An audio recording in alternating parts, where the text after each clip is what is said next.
We're going to work on our quick soup packs now. The first thing that we do is make our broth cubes. So we have 1 pot of chicken stock that we've already reduced on the stove, and it's already cooled. And then we're going to mix in about 1 cup of grass-fed gelatin, and that'll make those blocks nice and firm and easy to store. And then we're just going to start with whatever produce you have on hand, whatever's cheap, whatever you find at the farmer's market, and kind of group it by color. Because if we decide we want to puree the soups, you're going to want similar colors together. If you put green in with orange, it's going to make kind of an unappetizing brown. But if you mix some green celery with some Anaheim chilies and some white onions, it's going to make a nice, pretty green color. And we're just going to put everything on roasting pans and roast it all in the oven at once. So this whole soup day, we're just going to be rinsing our veggies, chopping them into bite-sized bits, and then roasting them on roasting pans, kind of putting one batch in the oven. As another one becomes ready, pulling that one back out. So these are some beautiful Anaheim chilies, and the roasting will really mellow the flavor out and kind of give them a caramelized flavor. We're going to roast those right there, just toss a little bit of salt on them. And put them in the oven. You can see that the stock absorbed the gelatin. And so now that that's done, we can go ahead and heat that stock that has the gelatin in it over medium heat until the gelatin gets melty again. And we're just going to go back to our celery. You want to, cutting the ends off makes it easier to rinse out.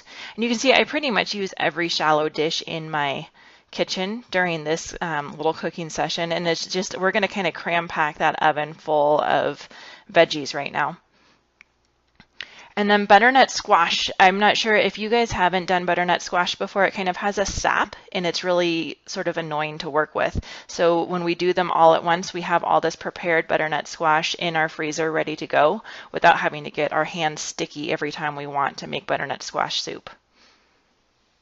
So this is a delicious kind of buttery vegetable that's great in soups. And we're just gonna, you see how bright yellow it is. These vegetables are really fun to work with. It's nice knowing that they're all going to be used now because we're roasting them, which stops the enzyme activity, and then we're just tossing them right in the freezer for instant soups.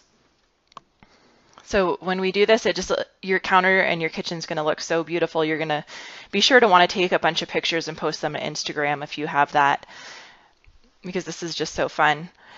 And our broth cubes are now melted, so we're just going to leave those back on the stove or a hot pad to cool. Our celery is done roasting. It's got a little bit of brown, so we're just going to let that cool before we add it to the soup packs. And then we're going to go on our carrots. These are carrots in bulk that I bought. Like, they sell them at stores usually for juicing. It's about a 10-pound bag, and they're usually like $5 for 10 pounds of organic carrots. So these, like the butternut squash, they make a really pretty orange in our soups.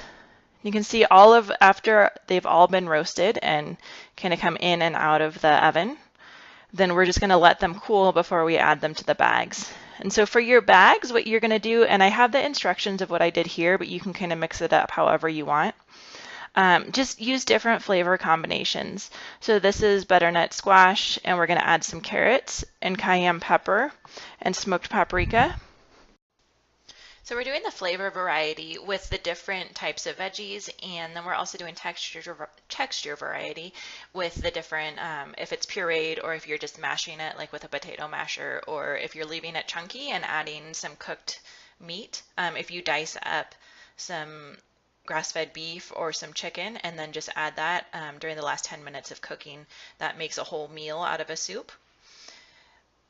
And so these ones that we're doing, both the butternut squash and the carrots and some of the peppers and some of the onions, we're going to want to leave those chunky so that they don't puree into that kind of yucky brown.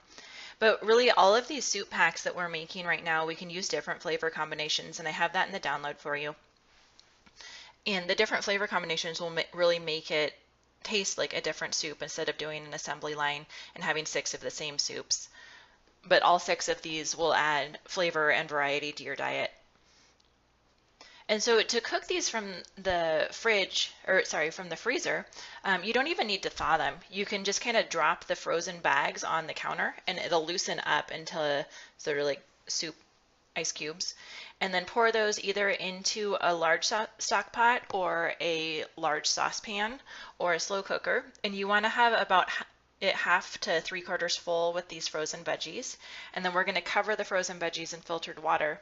And in a saucepan, and this is all in your reheating instructions as well, but in the saucepan, what you want to do is just cover it with the filtered water and then bring it up to a boil, turn it down to a simmer, keep it covered, keep the lid covered because it'll make cooking go faster.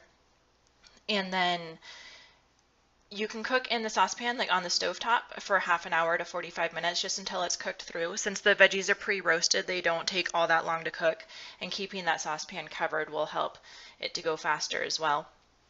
And then in the slow cooker, you can do the same thing. Just fill about half to 3/4 full with the veggies, cover with filtered water, put the lid on that slow cooker, and cook it on low for 8 to 10 hours, and on high if you need it to be done faster, for 4 to 5 hours.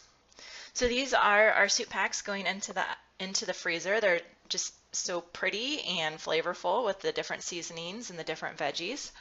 And we've got them labeled. You want to make sure you write on all those labels what's in there so you know what to expect. And then at the end, after you're done with your soups, you can garnish them with some cultured cream or some yogurt or just fresh pressed olive oil, fresh herbs, or just eat them as they are. So I hope you enjoyed this, and this is a great way to get these nice, bright, flavorful veggies into your diet. Make sure your produce isn't going bad in the back of your fridge, and it gets that good protein-rich chicken stock into your diet as well. And I'm glad you joined me here.